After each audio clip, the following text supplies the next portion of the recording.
6ನೇ ತರಗತಿಯ ವಿಜ್ಞಾನ ಅಧ್ಯಾಯ 2 ಜೀವ ಜಗತ್ತಿನಲ್ಲಿ ವೈವಿಧ್ಯತೆ. ಅಸಾಮಾನ್ಯ ಸ್ಥಳಗಳಲ್ಲಿ ಜೀವಿಗಳು ಹೇಗೆ ಬದುಕುತ್ತವೆ? ಸುತ್ತಮುತ್ತಲಿನ ಪ್ರದೇಶಗಳು, ಆವಾಸ ಸ್ಥಾನಗಳು ಹಾಗೂ ಅವುಗಳಲ್ಲಿ ವಾಸಿಸುವ ಸಸ್ಯ ಮತ್ತು ಪ್ರಾಣಿಗಳನ್ನು ಅರ್ಥ ಮಾಡಿಕೊಳ್ಳುವುದು. ನಾವು ಭೂಮಿಯ ಮೇಲೆ ಏಕೆ ವಾಸಿಸುತ್ತೇವೆ? ನಾವು ಭೂಮಿಯ ಮೇಲೆ ವಾಸಿಸುತ್ತೇವೆ ಏಕೆಂದರೆ ಜೀವವನ್ನು ಉಳಿಸಲು ಸಹಾಯ ಮಾಡುವ 4 ಪ್ರಮುಖ ಅಂಶಗಳು ಇಲ್ಲಿವೆ. ಗಾಳಿ, ನೀರು, ಜಾಗ, ಅನುಕೂಲಕರವಾದ ತಾಪಮಾನ. ಆವಾಸ ಸ್ಥಾನಗಳು ಮತ್ತು ಸುತ್ತಮುತ್ತಲಿನ ಪ್ರದೇಶಗಳು. ಜೀವಿಗಳು ಯಾವ ರೀತಿಯ ಸ್ಥಳಗಳಲ್ಲಿ ವಾಸಿಸುತ್ತವೆ? ಏಕೆ? ನೀವು ಎಲ್ಲಿ ವಾಸಿಸುತ್ತೀರಿ? ನೀವು ವಾಸಿಸುವ ಸ್ಥಳದಲ್ಲಿ ಅಥವಾ ಹತ್ತಿರದಲ್ಲಿ ನೀವು ನೋಡುವ ಕೆಲವು ಅಂಶಗಳನ್ನು ಹೇಳಿ.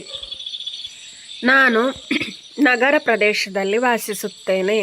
ನನ್ನ ನೆರೆಹೊರೆಯಲ್ಲಿ ನಾನು ನೆರೆಹೊರೆಯವರು, ಪ್ರಾಣಿಗಳು, ಮರಗಳು, ಉದ್ಯಾನವನಗಳು, ಕೊಳಗಳು, ಅಂಗಡಿಗಳು ಇತ್ಯಾದಿ ನೋಡುತ್ತೇನೆ. ಇವುಗಳು ಸಂಭವನೀಯ ಉತ್ತರಗಳಾಗಿವೆ. ಆವಾಸ ಸ್ಥಾನ.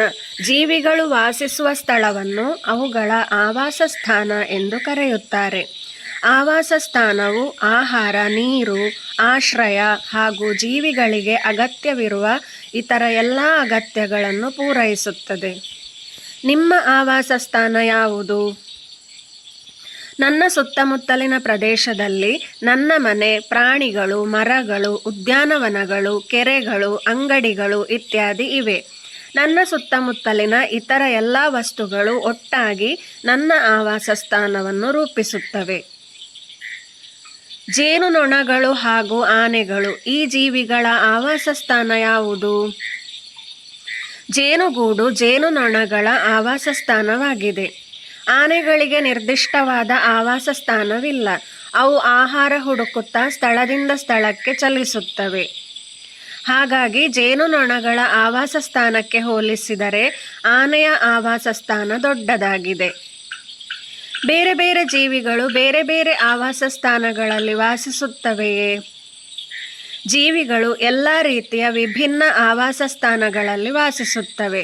ಉದಾಹರಣೆಗೆ ಕಾಡುಗಳು, ಹುಲ್ಲುಗಾವಲುಗಳು, ಮರುಭೂಮಿಗಳು, ಸಮುದ್ರಗಳು, ನದಿಗಳು ಅಥವಾ ಸರೋವರಗಳು, ಪರ್ವತಗಳು ಇತ್ಯಾದಿ.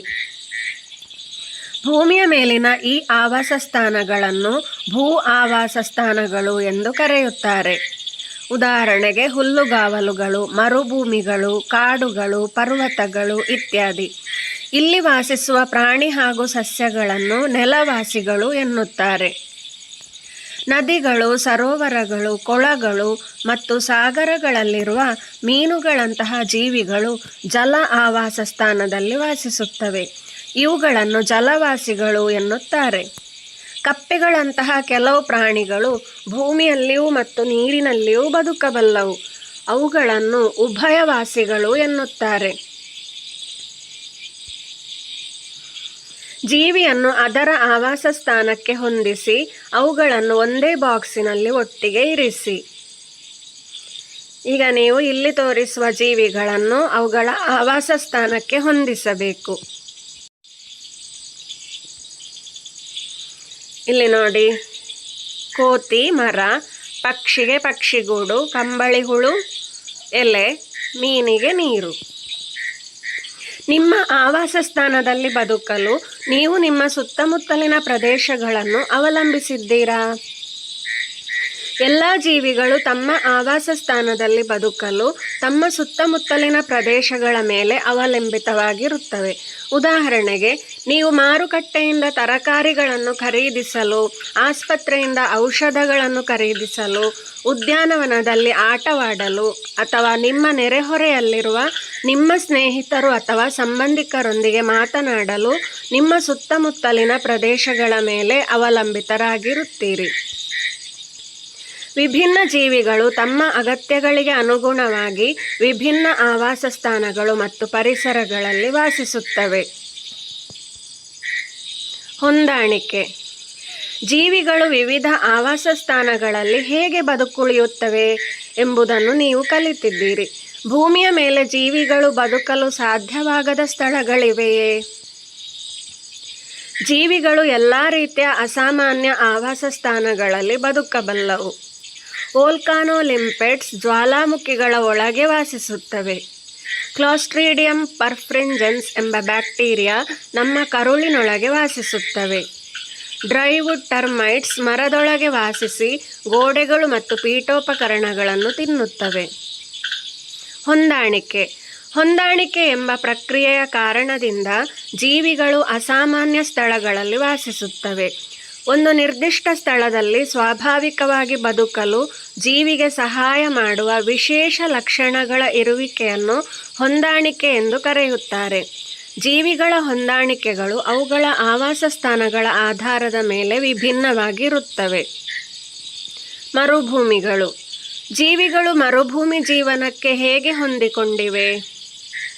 ಒಂದು ದಿನ ಬರ್ಫಿ ಭಾರತದಲ್ಲಿನ ವಿವಿಧ ಜೀವಿಗಳು ವಿಭಿನ್ನ ಆವಾಸ ಸ್ಥಾನಗಳಲ್ಲಿ ಹೇಗೆ ಬದುಕುಳಿಯುತ್ತವೆ ಎಂದು ಯೋಚಿಸುತ್ತಾ ಕುಳಿತನು.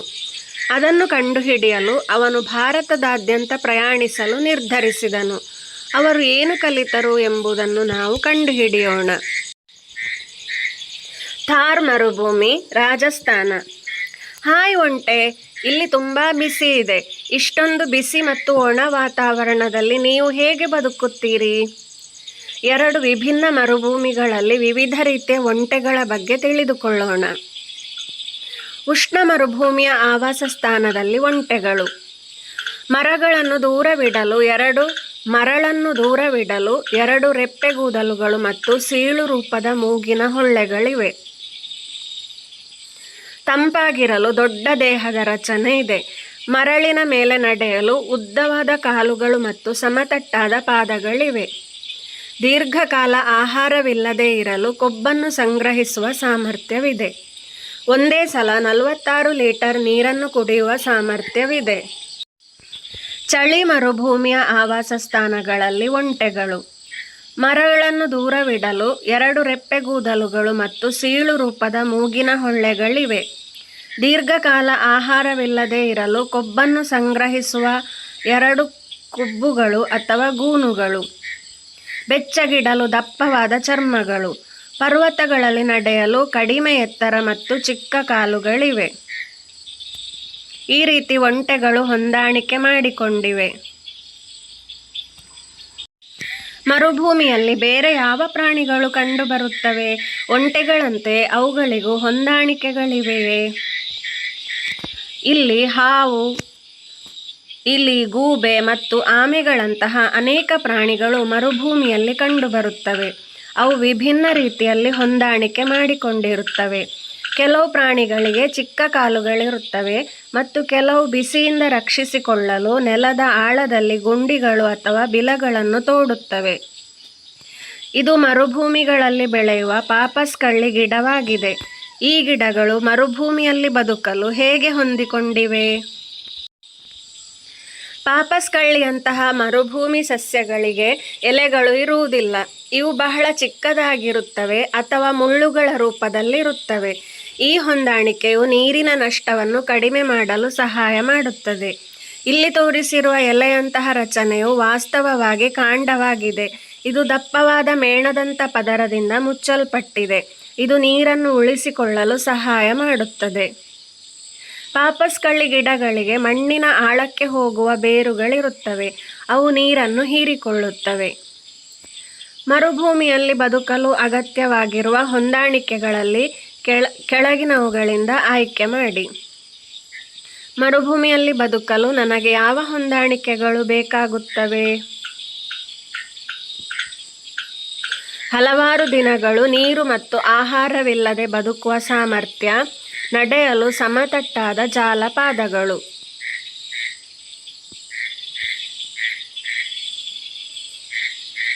ಮುಂದಿನ ತರಗತಿಯಲ್ಲಿ ಭೇಟಿಯಾಗೋಣ. ಧನ್ಯವಾದಗಳು.